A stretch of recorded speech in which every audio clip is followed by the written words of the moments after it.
Acha que uma palmada de vez em quando faz falta? Não, eu não concordo com as palmadas. Na minha opinião, não concordo com as palmadas. Penso que não é assim que se resolvem os problemas. Há pessoas que dizem sim, uma palmada na altura, mas eu não concordo com isso. Nunca o fiz e não concordo com isso. Não. Evita-se de bater, porque acho que se a gente bater é pior. Se a gente levá-los a conversar, e como às vezes eu digo para o meu neto mais velho, que é hiperativo, que é muito complicado lidar com ele, eu digo para ele, olha para a avó está a falar contigo. E ele está sempre assim, estou a falar contigo, olha para mim. E depois começa-se a rir. Tu vês-me a rir? Não vês, pois não. Então se não vês a rir, obedece à avó. Pronto, desculpa a avó. Não, deve-se dar na altura certa. Não é passado uns dias ou passados umas horas, é naquela altura. Que é para eles perceberem que estão errados. Aí nunca mais erro. Compreendes que eles têm de obedecer. E se eles não obedecerem, eu ponho de castigo. Em casa não vê televisão, não tem o que se deve fazer. Eu não sou de acordo com palmadas, porque eles fiquem amoados e a gente depois vai com beijinhos. Para que é que vale a pena dar palmadas para depois a gente dar beijinhos em cima? Eu não castigo. As avós não castigam. Tento repreender, não castigos assim muito grandes, porque eles são pequeninos, não há castigos muito grandes. Mas tentar repreender, hoje em dia, como a minha mãe diz, eu que digo é, olha, o Pai Natal não vai vir. E ela então deixa ficar as coisas e não mexe. Mas o castigar, acho que basta só sentarmos com eles e conversar, e acho que eles fiquem a compreender. São crianças pequeninas, acho que não vale a pena haver violência nem nada, são crianças pequeninas. A gente repreende agora, daqui a bocadinho estão a fazer igual. Se eles precisarem, dou-lhe uma palmada, mas se não precisarem, não dou nada. Simplesmente castigos de outras maneiras, tiro-lhe a PlayStation, tiro-lhe o computador, tudo mais. Se não for lá a falar, é uma palmadinha, de vez em quando. Como é que os castiga? Não faças vontades a eles, quebram no que eles querem, e é assim que eles têm direito. E uma palmada de vez em quando? A mãe não deixa.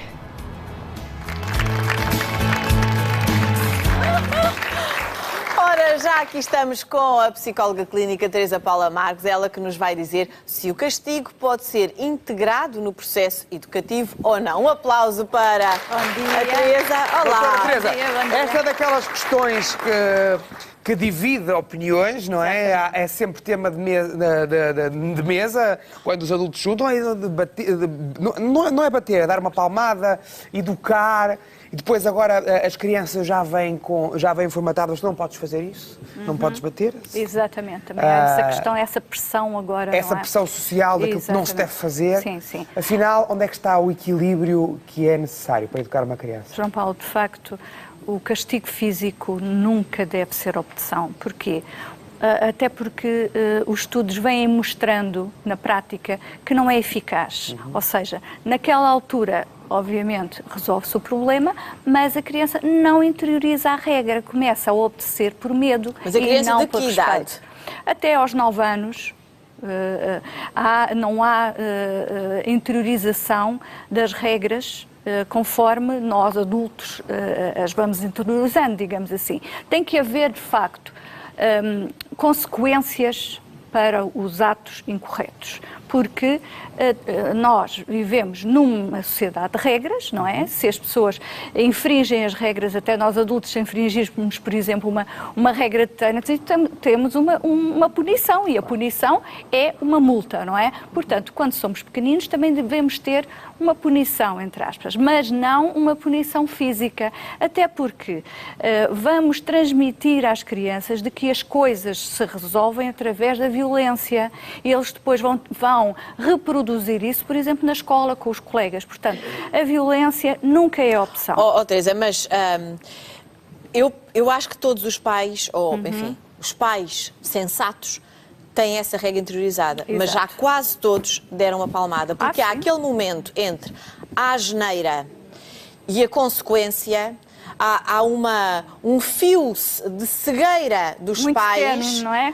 Que não há tempo a pensar em nada e de repente já foi uma palmada no rabo. O problema, Ana, que se começou de facto aqui a discutir é que há pessoas que não ficam pela palmada na fralda, por exemplo, quase que não, é quase sacudir as moscas, como se costuma dizer. Descontrolam-se. não é? E facilmente resvalam ali para uma situação de violência intensa, que de facto não se pode admitir. Aliás, a violência física contra as crianças é punida em Portugal há vários anos. Portanto, existem outras maneiras de disciplinar sem agredir também. Mas porquê? As crianças vão chamar a si depois essa experiência. Exatamente. E vão ficar com o exemplo de os problemas resolvem-se com violência, a bater. Sim. Começam a obedecer por medo e não por respeito. E nós sabemos que devemos ir interiorizando que, de facto, não se faz, nós não pomos aqui os pés na mesa, porque não achamos que... Nós impomos regras a uma criança de 2 anos, eu tenho lá em casa uma pequenina de 2 anos, que é a menina mais desafiadora que eu já vi na minha vida. Não vale a pena, não faças isso, tens que comer a sopa, ela não quer saber. Ela vira costas, vai à vida dela. Como é que se tenta passar a impor regras a uma criança? Como é que se tem autoridade? Exatamente. Tem é difícil, eu não digo que... Daí dizias há pouco que não vêm com um livro de instruções, ainda por cima tinha que ser um livro de instruções para cada um, não é? Não há um universal. Claro. Portanto, o que é que se tem que fazer? Tem que ser algo trabalhado todos os dias, ou seja, as crianças não podem sentir que um dia lhe é permitido fazer tudo e no outro dia não lhe é permitido fazer nada. Tem que haver uma constância naquele... os pais têm que ser constantes nas regras. E mesmo as mais pequeninas entendem. Portanto, se te baixares ao nível da tua filhota, não é? E eu achei muita graça que ali uma senhora ali na VT dizia para olhar para ele e que ele, para olhar para ela, e acho que era um neto que olhava sempre para baixo. Pronto, é importante olhar olhos nos olhos e só conseguimos isso se nos baixarmos ao nível da criança e dizer-lhe firmemente: não gostei que fizeste isto, ou por exemplo, tens que comer a sopa porque é importante para ti. Ela faz uma birra, voltas outra vez a dizer a mesma coisa: olha, eu já te disse que, de facto, tu tens que comer a sopa porque é importante para ti. E quando eles começam a argumentar? Não ligas, não dás conversa, não argumentas. Eu tenho uma cadeira dos castigos. Não percebo como é que ainda funciona, mas funciona. Exatamente, e depois não fechamos a cadeira de castigos, que isso é cadeira da consequência, que é mais simpático. Ai, vão lá ter direitinhas num instantinho. Pronto, se eu agora mudo para a cadeira da consequência, já não me obedece. Enquanto aquilo resultar, e então, às vezes, quando isso já é interiorizado, basta dizer assim: olha, já sabes, vais ali um bocadinho, sentas-te ali um bocadinho, no teu caso. Não, mas agora estão lá e botam um discurso. Uma vez que não ligas. Por acaso eu gostava de ver a minha Sofia ficar sossegada. Vais ficar de castigo, não sabes ficar... Sim, e tentas uma, e tentas duas, e tentas três, até ela ficar sossegada. Depois, quando acaba aquele tempinho, que no caso da tua Sofia é 1 minuto, porque ela tem 2, não é? Falas com ela e dizes: sabes porque é que estás aqui? Às vezes já nem sabem, não é? E aí tens que explicar. Tens que explicar. E outras mais velhas também. Tens que explicar: olha, estás aqui porque desobedeceste ao pai, não comeste a sopa, ok? Um beijinho, um abraço, voltamos outra vez. O meu pai mas isto não é fácil. Acho que me deu uma sapatada ou um safanão assim mais 2 vezes na vida, eu lembro-me dos 2. E ele só me fazia assim.